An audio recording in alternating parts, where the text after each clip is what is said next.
What's up, y'all? Welcome back to my channel. I am Ro, and from the title you can tell that this video will be about voting. With everything going on, I think the biggest initiative is that everyone do their part, whether that's signing petitions, signing petitions, participating in peaceful protesting, making donations, sending emails, making phone calls.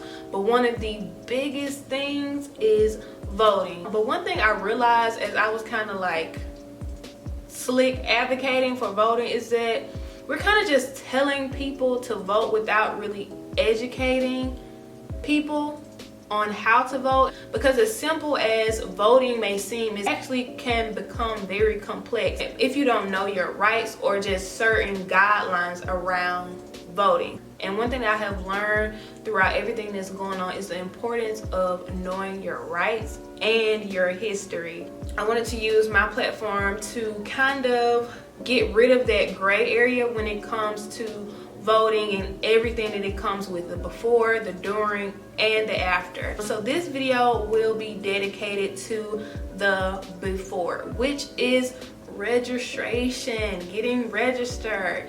And getting registered, as easy as it may sound, it can get a little bit tricky if you are registering soon, have registered, or you have to update your registration. I hope this will help you out and myself. I got a little sheet of paper, I'm not playing.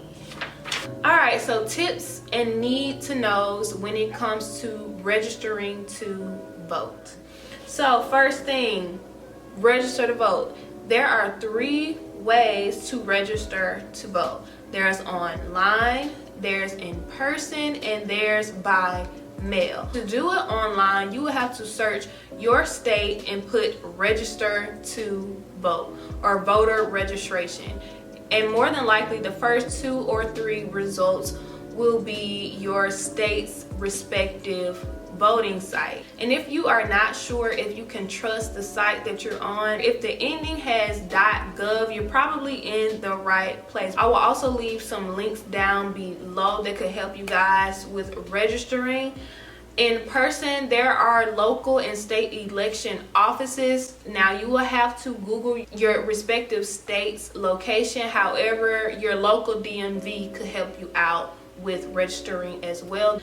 And by mail, you can print out voter registration forms or go to your local election office. You can get that form, take it, and get it mailed back. However, I would think that online and in person would be a whole lot better for this day and age. But whatever your preference, you have 3 options: online, in person, or through mail.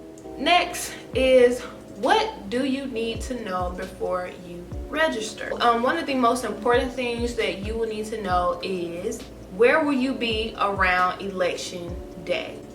Not where you are when you are registering. For instance, right now it's the summertime. If you're in college, you may be back home, but in November you will be at your campus. So it's best to register at your campus address versus your home address, because if you register at home, it will require you to do an absentee ballot, because you will not be able to go to a polling location at your campus. Either you would have to do an absentee ballot or you would have to go all the way home just to vote. So make sure you are registering based on where you will be near the election days. So the next thing you will need to know before registering is, what is your state's registration deadline? Most states' registration deadline is between 15 to 30 days before the election date. However, that could vary. It can be as short as 7 days, who knows? But please Google your state's registration deadline.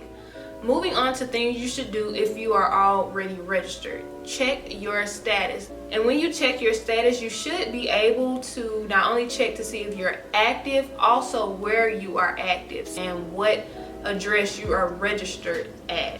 Also, if you are already registered and you have moved since the last time you registered, or you plan to move before the registration deadline, not election day, but the registration deadline, you should heavily consider updating your registration, or you will have to go and use that previous address polling location. So it's better to just go ahead and update your registration. And to update your registration, you're pretty much just redoing the whole registration process. And you should keep the same deadlines and everything in mind. So you've registered. Now what? One of the things to expect after registration is a registration card. You will receive a registration card to the address at which you registered. Online, I saw that it said it takes a few weeks. I would say it takes a month and some change, so keep that in mind. If you would like your voter registration card and you're right at the deadline, there's a high chance that you will not receive your voter registration card before election day. Though your voter registration card is probably the best identification that you can have on election day, it is not the only thing that you can bring in order to vote. Don't feel like you can't vote if you don't have a voter registration card. However, if you would like to obtain one, you never got one, or you missed one, you can contact or visit your local election office, or you could just redo an application and you should be sent another one. So the next thing after you register is to research upcoming elections, candidates, laws, bills, whatever will be voted on next. Do your research so that you will know when you're going to your local, your state, your general elections, exactly what to expect. And the last thing is to simply go vote. Now I'm going to get into a few tips that I thought of and that a few people that I reached out to helped me out with. The first tip that I have is to do your due diligence. Don't depend on everybody to educate you. Educate yourself. Be knowledgeable on your own rights. Don't ever give anyone the position of power to tell you your rights. Know your rights and you tell them your rights. So that's my first tip. After you have registered or after you have updated your registration, make sure that you check back at least a weekly basis to see whether or not your registration went through. You don't want to wait until the day before an election day and you just now checking your registration, or even worse, you pop up at a polling location and they're like, you're not registered. So make sure that you check back frequently to see if your registration has updated or has been confirmed. My next tip, I think I mentioned it a little while ago, is if you are a college student, it's highly recommended that you do register in your college town.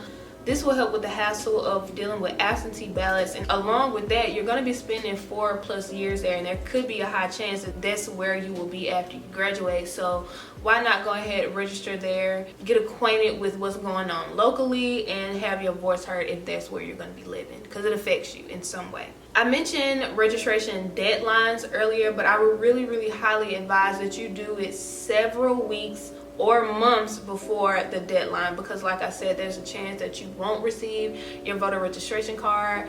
There could be a strong possibility that your registration doesn't go through, and if you check it too late or you do the registration too late, you may not have time to correct what's going on or figure out why your registration wasn't confirmed. So I would say give yourself a lot of space for any error and don't wait until the last minute to register. To my Black people and people of color in general, please make sure you cross your T's and dot your I's, because there's somebody waiting to snatch that right away from you. So just really stay up on your stuff. So that would be one of my tips. One of those ways to make sure that your T's are crossed and your I's are dotted is to make sure your driver's license or your non-driver license is updated. And by that I mean make sure it's not expired, or make sure it won't be expired on the date of the election, because there's somebody willing and ready to turn you away. If you're planning to use it as your identification, that can be a reason for them to turn you away if you don't know your rights. So like I said, this is just a way to cross your T's and dot your I. You don't want anything getting of the way of your right to vote on election day. Handle all of that prior. Election day will be a breeze. So that's going to be it for this video. I want to make it as short and sweet as possible, but this is just video number 1. I will be touching on election day itself, what to do at polling location, your polling etiquette. I will be talking about ballots, the different type of ballots, what a ballot will look like, just so we can familiarize ourselves with ballots. Just so much. I'm going to try my best to do maybe 3 to 4 more videos under the same topic of voting, but by all means, if I left anything out or you have your own personal experience with voting when it came to registration, please be sure to leave a comment down below. Please be sure to share this with a first-time voter or with someone who is like me, who wasn't so educated but wants to be more educated.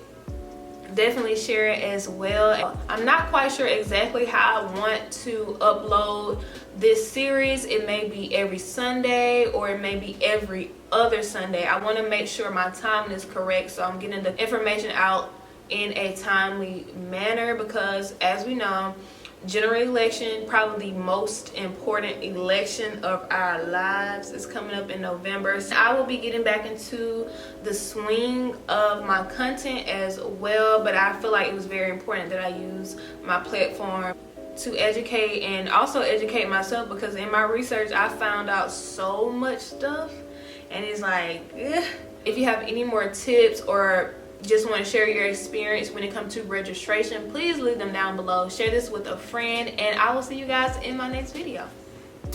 Mwah.